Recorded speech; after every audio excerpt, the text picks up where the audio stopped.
मैं राजेश श्री अरविंदो सोसाइटी की तरफ से आपका स्वागत करता हूं। हम आपको शिक्षा में शून्य निवेश नवाचार कार्यक्रम ZII द्वारा संकलित रोचक नवाचार के बारे में बताएंगे। हम इनोवेटिव पाठशाला के अंतर्गत यूपी टू बोर्ड की कक्षा 5 की ईवीएस विषय की पुस्तक के पाठ 6 वन्य जीवों का संरक्षण में प्रश्न बैंक नवाचार का क्रियान्वयन इस वीडियो में हम देखेंगे। सबसे पहले मैं प्रस्तुत पाठ वन्य जीवों का संरक्षण का सारांश आपको बताना चाहता हूँ। प्रस्तुत पाठ वन्य जीवों के बारे में जानकारी प्रदान करता है, पालतू और जो जंगली जानवर है उनके बारे में भी जानकारी बताता है।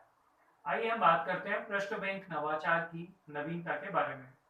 जो प्रश्न बैंक नवाचार है ये छात्रों के अधिगम स्तर को बढ़ाता है, साथ ही साथ में जो उनका पुनर्अध्ययन के लिए प्रेरित करता है और जो प्रस्तुत पाठ जो पढ़ाया जाता है, जो भी पाठ पढ़ाया जाता है उसमें से जो छात्र हैं वे प्रश्नों का निर्माण करते हैं और वे स्वयं करते हैं, इसके लिए अधिक मेहनत करते हैं और इसी के साथ साथ जिससे कि उनका प्रश्न बैंक बढ़ता है और विषय की समझ को वो बेहतर तरीके से समझ पाते हैं।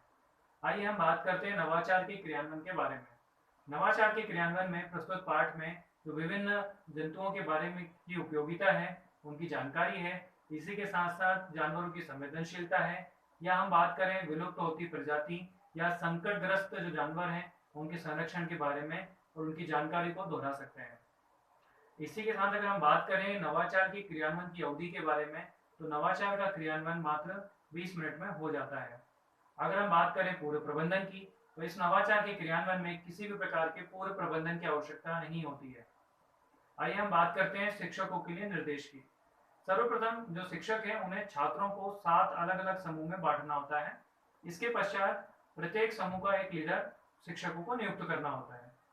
लीडर नियुक्त करने के बाद फिर उन्हें प्रश्न बनाने के लिए कहा जाता है और प्रश्न की जो श्रृंखला है वो इस तरीके से होती है कि पहले व्याख्यात्मक, दीर्घ उत्तरीय, लघु उत्तरीय और अति लघु उत्तरीय, इस तरीके से प्रश्नों के अलग अलग विभाग हैं, अलग अलग उनकी सेगमेंट होते हैं और उन्हीं सेगमेंट में से जो छात्र है उसकी उत्तर कुंजी भी साथ में तैयार शिक्षक उनसे करवाते हैं। कहते हैं कि आपको प्रत्येक प्रश्न तो बनाना ही है, साथ ही साथ में उसके उत्तर भी आप ही को लिखने हैं, जिससे कि आपके पास प्रश्न और उत्तर दोनों का बैंक या दोनों का एक भंडार आपके पास रहे।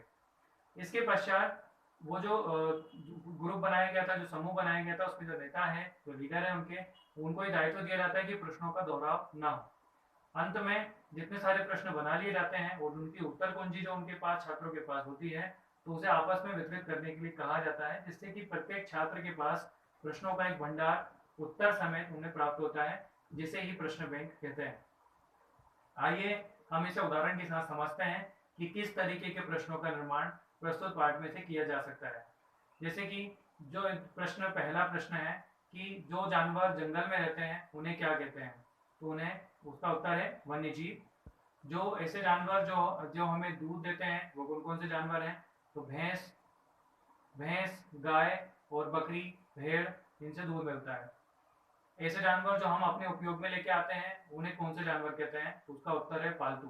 तो इस तरीके के प्रश्नों का निर्माण प्रस्तुत पाठ में से किया जाता है। आइए हम बात करते हैं इसके पश्चात इस नवाचार के क्रियान्वयन से प्राप्त होने वाले प्रतिफल के बारे में।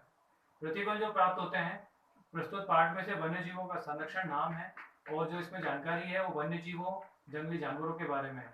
तो इसी के साथ साथ ये छात्र ये सीख पाते हैं कि आसपास के जितने भी जो वन्य प्राणी अभ्यारण्य हैं, उनके जनपद में जो वन्य प्राणी अभ्यारण्य है, उद्यान है, उनके नामों के बारे में जानकारी उनके पास होती है। इसी के साथ साथ उन्हें जानवरों के प्रति संवेदनशीलता भी होती है और उन्हें कहीं ना कहीं जानवरों के बारे में पूरी जानकारी रहती है। और इसी के साथ अगर उनका कोई ऐसा मित्र है जो जानवरों को नुकसान पहुंचाता है तो उस मित्र को बता सकते हैं कि इन्हें हमें परेशान नहीं करना चाहिए।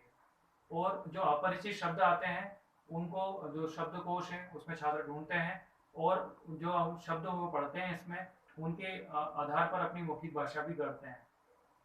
आइए हम बात करते हैं इसके पश्चात विशेष आवश्यकता वाले छात्रों की। विशेष आवश्यकता वाले छात्रों को इसमें सीधे तौर पर तो शामिल नहीं किया जा सकता, लेकिन दूसरे जो छात्र हैं उनकी सहायता इसमें ली जा सकती है, क्योंकि विशेष आवश्यकता वाले छात्र प्रश्नों का निर्माण तो नहीं कर सकते हैं लेकिन वे प्रश्न और उत्तर को सुन सकते हैं, जिससे कि वह अपनी समझ को बेहतर कर सकते हैं। अगर हम बात करते हैं इसमें NCF 2005 की तो ये भी उनके उद्देश्यों की पूर्ति भी करता है। अगर हम बात करें कि किस माह में इसे पढ़ाया जाना चाहिए तो इसे अगस्त माह में पढ़ाया जाना चाहिए। तो इस तरीके से हमने जो प्रश्न बैंक नवाचार है इसका क्रियान्वयन प्रस्तुत पाठ वन्य जीवों का संरक्षण में हमने समझा। इस प्रस्तुत पाठ में और भी कई सारे नवाचारों का क्रियान्वयन किया जा सकता है, परंतु आज हमने प्रश्न बैंक को समझा। हम आशा करते हैं नवाचार अपने विद्यालय में आप अवश्य क्रियान्वित करेंगे। इस तरीके की कई और दिलचस्प नवाचार हम आपके समक्ष लाते रहेंगे। आपसे अनुरोध है आप हमारा YouTube चैनल जरूर सब्सक्राइब करें। यदि इस वीडियो को आप फेसबुक पर देख रहे हैं तो हमारा पेज ZIIEI जरूर लाइक करें। इस वीडियो में डिस्क्रिप्शन में एक लिंक दिया गया है जिस पर क्लिक कर आप इनोवेटिव पाठशाला ऐप डाउनलोड कर सकते हैं। इस वीडियो को देखने और लाइक करने के लिए आपका बहुत बहुत धन्यवाद।